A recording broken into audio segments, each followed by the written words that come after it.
Hello दोस्तों, नमस्कार। हमारे YouTube चैनल ज्ञान मंत्रा पर आपका स्वागत है। दोस्तों, हमेशा की तरह आज भी हम आपके लिए कुछ दिलचस्प और चौंका देने वाले तथ्य लेकर आए हैं।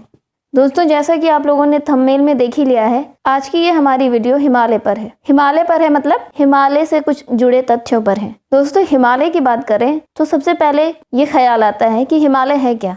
तो प्राचीन काल से हिमालय भारत में हिंदुत्व का मूल आधार रहा है। इसके अलावा दुनिया की सबसे ऊंची चोटी इसे दुनिया भर में और भी ज्यादा लोकप्रिय बना देता है। मित्रों, हर कोई हिमालय के बारे में कई सारी बातें करता है, परंतु हिमालय से जुड़े कुछ ऐसी भी बातें हैं जिसको कि बहुत कम लोग ही जानते हैं। इसके अलावा वेदों, पुराणों और उपनिषदों में कई ऐसे पौराणिक गाथाएं भी हिमालय से जुड़ी हुई हैं जिसको कि आज के बड़े बुजुर्ग भी शायद ना बता पाए। इसीलिए हमारे जैसे युवाओं के मन में हमेशा ये सवाल उठता है कि आखिर क्यों हम हिमालय को पूछते हैं, क्या है हिमालय से जुड़ी रहस्यवादी बातें। तो इन सवालों का जवाब आपको कहाँ से मिलेगा, क्या सोच रहे हैं? इन सवालों का जवाब आपको हमारी इस वीडियो से मिलेगा। तो चलिए दोस्तों, आज की इस इंटरेस्टिंग सी वीडियो को स्टार्ट करते हैं।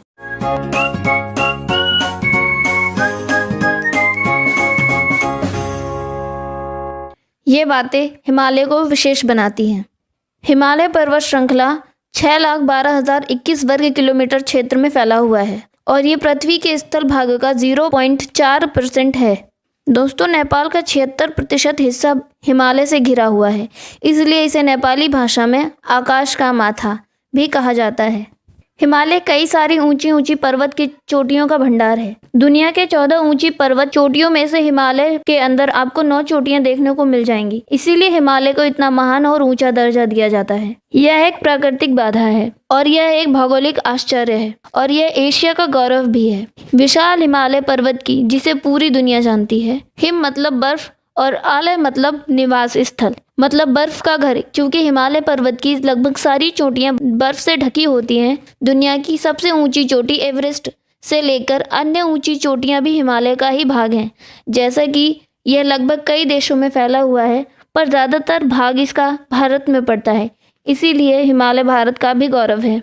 बर्फ से ढके बड़े बड़े पहाड़, हिम नदियाँ और झीलें, अद्वितीय हरियाली और जीव जंतु, तेजी से बदलती जलवायु परिस्थितियाँ, ये सारी चीज़ें इन पर्वतों को विस्तारित करती हैं। हालांकि ये खतरनाक रास्तों से भरा पड़ा है, पर फिर भी कई लोगों का सपना है अपनी ज़िंदगी में एक ना एक बार हिमालय की चोटी पर ट्रैकिंग करना।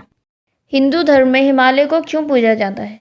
भारत के अंदर आपको कई सारे तीर्थ यात्रा करने के लिए पावन स्थान मिलेंगे, परंतु क्या आप जानते हैं कि हिमालय के अंदर आपको कई सारे पावन स्थान आपको तीर्थ यात्रा करने के लिए मिल जाएंगे। केदारनाथ, बद्रीनाथ और कैलाश आदि प्रभु शिव जी के मंदिरों के बारे में तो आप जानते ही होंगे। ये सब तीर्थ स्थान आपको हिमालय के अंदर ही मिलेंगे। इसीलिए कई बार हिमालय को तीर्थ यात्राओं का स्वर्ग भी माना गया है। इतने सारे तीर्थ करने वाली जगहों के अलावा पवित्र गंगा, यमुना आदि नदियां भी हिमालय के खूबसूरत पर्वतों से निकलती हैं। इसी कारण से हिंदुत्व में हिमालय को दुनिया की सबसे पूज्य जगहों में गिना गया है। इसके अलावा कई प्राचीन ग्रंथ ये भी बताते हैं कि यहाँ कई सारे देवी और देवताओं का निवास स्थल है। हिमालय को कई बार भगवान जी का घर भी माना गया है। गिरिराज या पर्वतों का राजा कहे जाने वाला हिमालय हिंदुत्व में काफी ज्यादा पवित्र माना गया है। हिमालय का हर एक कण पावन है।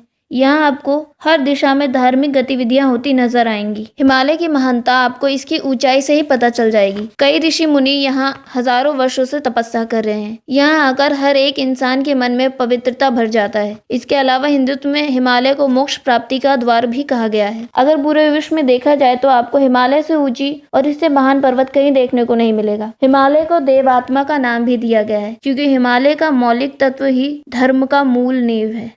अध्यात्म का केंद्र बिंदु है हिमालय। आज के इस समय में कई सारे लोग मोहमाया से उबरकर अध्यात्म की खोज में निकल रहे हैं। इसीलिए आपने कई बार एक दुखी और जीवन से उब चुके हुए इंसान के मुंह से हिमालय जाने की बात एक ना एक बार अवश्य ही सुनी होगी। खैर मित्रों, यह तो वास्तविक अध्यात्म नहीं है। मित्रों, मैं आपको बता दूं कि पश्चिमी हिमालय को लोग तप और साधना करने के लिए उचित मानते हैं। इसीलिए हिमालय के इस हिस्से को तपोभूमि कहा जाता है। इसके अलावा ऐसा माना जाता है कि सरोवर के अंदर डुबकी लगाने के बाद आपके सारे कष्ट और कुकर्म हर लिए जाते हैं। सिखों का भी एक तीर्थ स्थल आपको हिमालय के अंदर देखने को मिलेगा। हेमकुंड साहिब नाम से परिचित यह तीर्थ स्थल गुरु गोविंद जी की तपोभूमि के रूप में परिचित है। इसके अलावा आप यहाँ कई सारे धार्मिक मंदिर और अन्य सरोवर भी देख सकते हैं। इतने धार्मिक और अध्यात्म से जुड़े हुए स्थलों के होने के कारण यहाँ हर कोई आत्मज्ञान हासिल करने के लिए आता है। दोस्तों आज की वीडियो में बस इतना ही। अगर आपको हमारी ये वीडियो पसंद आई हो तो इसे लाइक कर दीजिए और इसी तरह की नॉलेजेबल वीडियो देखना अगर आपको पसंद है तो हमारे चैनल को सब्सक्राइब कर लीजिए। मिलते हैं नेक्स्ट वीडियो में, तब तक के लिए बाय बाय।